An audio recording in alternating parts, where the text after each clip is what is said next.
I'm delighted to bring you The Wonderful Wizard of Oz. I hope you can find relaxation wherever you might be and enjoy this story. Chapter 1. The Cyclone. Dorothy lived in the midst of the great Kansas prairies with Uncle Henry, who was a farmer, and Aunt Em, who was the farmer's wife. Their house was small, for the lumber to build it had to be carried by wagon many miles. There were 4 walls, a floor and a roof, which made one room, and this room contained a rusty-looking cooking stove, a cupboard for the dishes, a table, 3 or 4 chairs, and the beds. Uncle Henry and Aunt Em had a big bed in one corner, and Dorothy a little bed in another corner. There was no garret at all, and no cellar, except a small hole dug in the ground, called a cyclone cellar, where the family could go, in case one of those great whirlwinds arose, mighty enough to crush any building in its path. It was reached by a trapdoor in the middle of the floor, from which a ladder led down into the small, dark hole. When Dorothy stood in the doorway and looked around, she could see nothing but the great grey prairie on every side. Not a tree nor a house broke the broad sweep of flat country that reached the edge of the sky in all directions. The sun had baked the ploughed land into a grey mass, with little cracks running through it. Even the grass was not green, for the sun had burned the tops of the long blades until they were the same grey colour to be seen everywhere. Once the house had been painted, but the sun blistered the paint and the rains washed it away, and now the house was as dull and grey as everything else. When Aunt Em came there to live, she was a young, pretty wife. The sun and wind had changed her too. They had taken the sparkle from her eyes and left them a sober grey. They had taken the red from her cheeks and lips, and they were grey also. She was thin and gaunt, and never smiled now.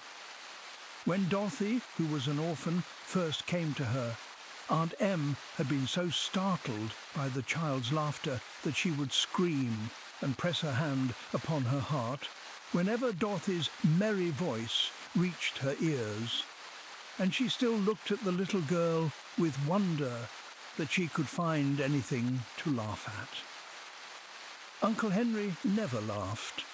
He worked hard from morning till night and did not know what joy was.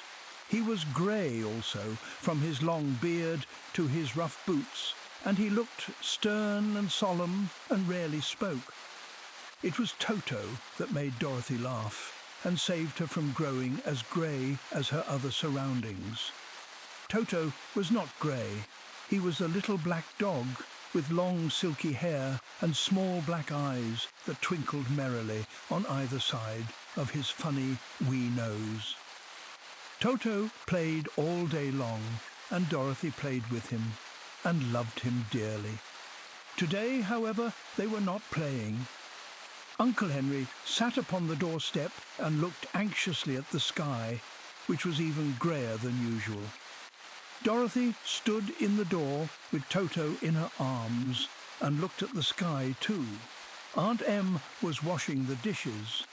From the far north, they heard a low wail on the wind, and Uncle Henry and Dorothy could see where the long grass bowed in waves before the coming storm. There now came a sharp whistling in the air from the south, and as they turned their eyes that way, they saw ripples in the grass coming from that direction also. Suddenly, Uncle Henry stood up. "There's a cyclone coming, Em," he called to his wife. "I'll go look after the stock." Then he ran toward the sheds where the cows and horses were kept.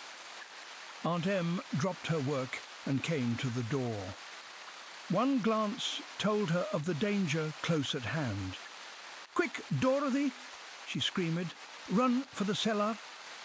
Toto jumped out of Dorothy's arms and hid under the bed, and the girl started to get him. Aunt Em, badly frightened, threw open the trapdoor in the floor and climbed down the ladder into the small, dark hole. Dorothy caught Toto at last and started to follow her aunt. When she was halfway across the room, there came a great shriek from the wind, and the house shook so hard that she lost her footing and sat down suddenly upon the floor. A strange thing then happened. The house whirled around 2 or 3 times and rose slowly through the air. Dorothy felt as if she were going up in a balloon. The north and south winds met where the house stood and made it the exact centre of the cyclone. In the middle of a cyclone, the air is generally still, but the great pressure of the wind on every side of the house raised it up higher and higher until it was at the very top of the cyclone, and there it remained and was carried miles and miles away as easily as you could carry a feather. It was very dark, and the wind howled horribly around her, but Dorothy found she was riding quite easily. After the first few whirls around, and one other time when the house tipped badly, she felt as if she were being rocked gently, like a baby in a cradle. Toto did not like it. He ran about the room, now here, now there, barking loudly, but Dorothy sat quite still on the floor and waited to see what would happen. Once Toto got too near the open trapdoor and fell in, and at first the little girl thought she had lost him. But soon she saw one of his ears sticking up through the hole, for the strong pressure of the air was keeping him up so that he could not fall. She crept to the hole, caught Toto by the ear and dragged him into the room again, afterward closing the trapdoor so that no more accidents could happen.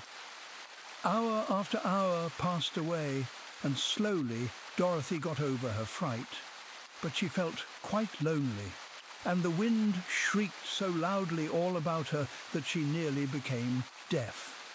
At first she had wondered if she would be dashed to pieces when the house fell again. But as the hours passed and nothing terrible happened, she stopped worrying and resolved to wait calmly and see what the future would bring. At last she crawled over the swaying floor to her bed and lay down upon it, and Toto followed and lay down beside her. In spite of the swaying of the house and the wailing of the wind, Dorothy soon closed her eyes and fell fast asleep.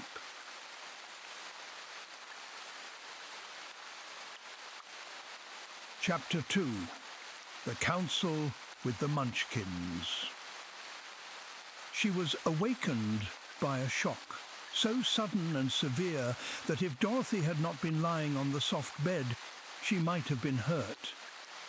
As it was, the jar made her catch her breath and wonder what had happened.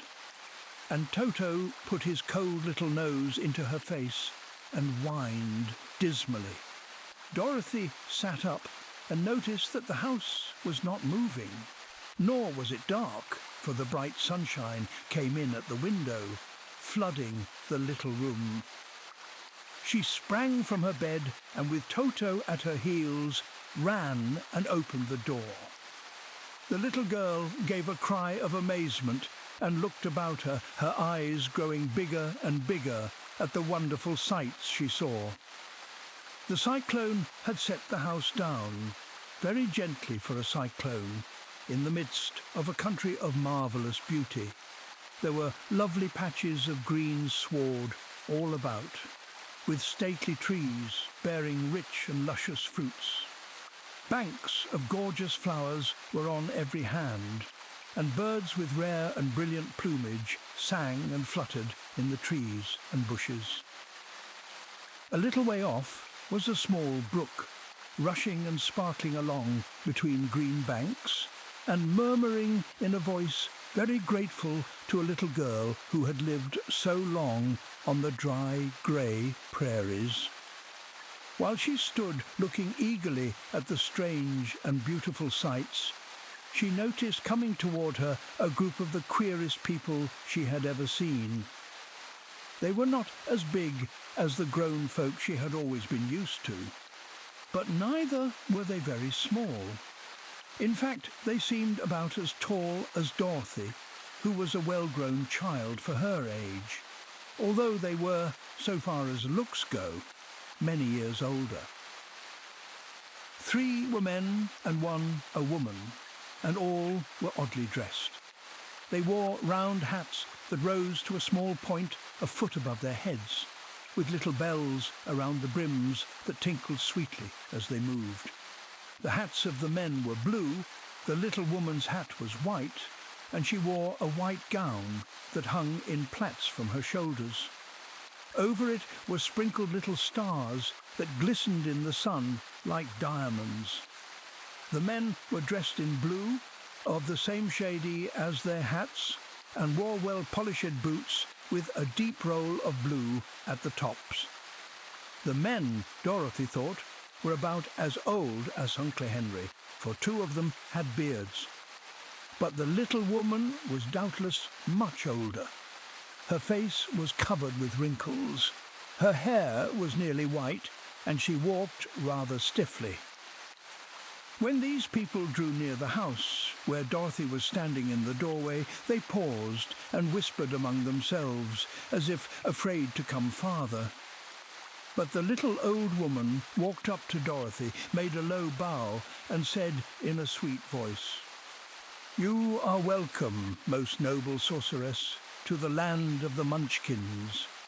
We are so grateful to you for having killed the Wicked Witch of the East, and for setting our people free from bondage." Dorothy listened to this speech with wonder. What could the little woman possibly mean by calling her a sorceress and saying she had killed the Wicked Witch of the East? Dorothy was an innocent, harmless little girl who had been carried by a cyclone many miles from home, and she had never killed anything in all her life. But the little woman evidently expected her to answer, so Dorothy said with hesitation, "You are very kind, but there must be some mistake. I have not killed anything." "Your house did anyway," replied the little old woman with a laugh. "And that is the same thing. See," she continued, pointing to the corner of the house. "There are her 2 toes, still sticking out from under a block of wood."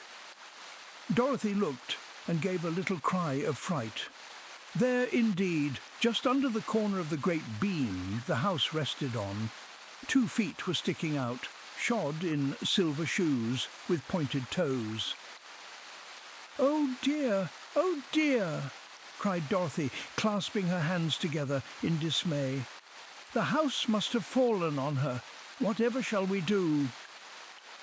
"There is nothing to be done," said the little woman calmly. "But who was she?" asked Dorothy. "She was the Wicked Witch of the East, as I said," answered the little woman. "She has held all the Munchkins in bondage for many years, making them slave for her night and day. Now they are all set free and are grateful to you for the favour." "Who are the Munchkins?" inquired Dorothy. "They are the people who live in this land of the East, where the Wicked Witch ruled." "Are you a Munchkin?" asked Dorothy. "No, but I am their friend, although I live in the land of the North. When they saw the Witch of the East was dead, the Munchkins sent a swift messenger to me, and I came at once. I am the Witch of the North." "Oh, gracious!" cried Dorothy. "Are you a real witch?" "Yes, indeed," answered the little woman. "But I am a good witch, and the people love me. I am not as powerful as the Wicked Witch was, who ruled here, or I should have set the people free myself. "But I thought all witches were wicked," said the girl, who was half frightened at facing a real witch. "Oh no, that is a great mistake. There were only 4 witches in all the land of Oz, and 2 of them, those who live in the north and the south, are good witches. I know this is true, for I am one of them myself and cannot be mistaken. Those who dwelt in the east and the west were indeed wicked witches. But now that you have killed one of them, there is but one wicked witch in all the land of Oz, the one who lives in the west." "But," said Dorothy, after a moment's thought, "Aunt Em has told me that the witches were all dead years and years ago." "Who is Aunt Em?" inquired the little old woman. "She is my aunt who lives in Kansas, where I came from." The Witch of the North seemed to think for a time, with her head bowed and her eyes upon the ground. Then she looked up and said, "I do not know where Kansas is, for I have never heard that country mentioned before. But tell me, is it a civilized country?" "Oh, yes," replied Dorothy. "Then that accounts for it. In the civilized countries, I believe there are no witches left, nor wizards, nor sorceresses, nor magicians. But you see, the land of Oz has never been civilized, for we are cut off from all the rest of the world. Therefore, we still have witches and wizards amongst us." "Who are the wizards?" asked Dorothy. "Oz himself is the great wizard," answered the witch, sinking her voice to a whisper. "He is more powerful than all the rest of us together. He lives in the City of Emeralds." Dorothy was going to ask another question, but just then the Munchkins, who had been standing silently by, gave a loud shout and pointed to the corner of the house where the Wicked Witch had been lying. "What is it?" asked the little old woman, and looked and began to laugh. The feet of the dead witch had disappeared entirely, and nothing was left but the silver shoes. "She was so old," explained the Witch of the North, "that she dried up quickly in the sun. That is the end of her, but the silver shoes are yours, and you shall have them to wear." She reached down and picked up the shoes, and after shaking the dust out of them, handed them to Dorothy. "The Witch of the East was proud of those silver shoes," said one of the Munchkins, "and there is some charm connected with them, but what it is we never knew." Dorothy carried the shoes into the house and placed them on the table. Then she came out again to the Munchkins and said, "I am anxious to get back to my aunt and uncle, for I am sure they will worry about me. Can you help me find my way?" The Munchkins and the witch first looked at one another, and then at Dorothy, and then shook their heads. "At the east, not far from here," said one, "there is a great desert, and none could live to cross it." "It is the same at the south," said another, "for I have been there and seen it. The south is the country of the Quadlings." "I am told," said the third man, "that it is the same at the west, and that country where the Winkies live is ruled by the Wicked Witch of the West, who would make you her slave if you passed her way." "The north is my home," said the old lady, "and at its edge is the same great desert that surrounds this land of Oz. I'm afraid, my dear, you will have to live with us." Dorothy began to sob at this, for she felt lonely among all these strange people. Her tears seemed to grieve the kind-hearted Munchkins, for they immediately took out their handkerchiefs and began to weep also. As for the little old woman, she took off her cap and balanced the point on the end of her nose, while she counted 1, 2, 3 in a solemn voice. At once the cap changed to a slate on which was written in big white chalk marks, "Let Dorothy go to the City of Emeralds." The little old woman took the slate from her nose and, having read the words on it, asked, "Is your name Dorothy, my dear?" "Yes," answered the child, looking up and drying her tears. "Then you must go to the City of Emeralds. Perhaps Oz will help you." "Where is this city?" asked Dorothy. "It is exactly in the centre of the country and is ruled by Oz, the great wizard I told you of." "Is he a good man?" inquired the girl anxiously. "He is a good wizard. Whether he is a man or not, I cannot tell, for I have never seen him." "How can I get there?" asked Dorothy. "You must walk.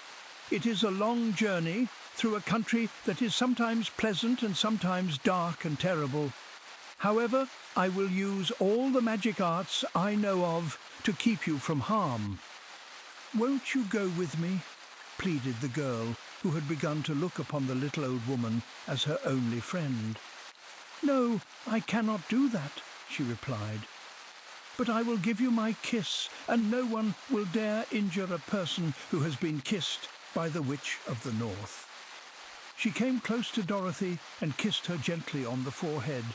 Where her lips touched the girl, they left a round, shining mark, as Dorothy found out soon after. "The road to the City of Emeralds is paved with yellow brick," said the witch, "so you cannot miss it. When you get to Oz, do not be afraid of him, but tell your story and ask him to help you. Goodbye, my dear." The three Munchkins bowed low to her and wished her a pleasant journey, after which they walked through the trees. The witch gave Dorothy a friendly little nod, whirled around on her left heel 3 times, and straightway disappeared, much to the surprise of little Toto, who barked after her loudly enough when she had gone, because he had been afraid even to growl while she stood by. But Dorothy, knowing her to be a witch, had expected her to disappear in just that way, and was not surprised in the least.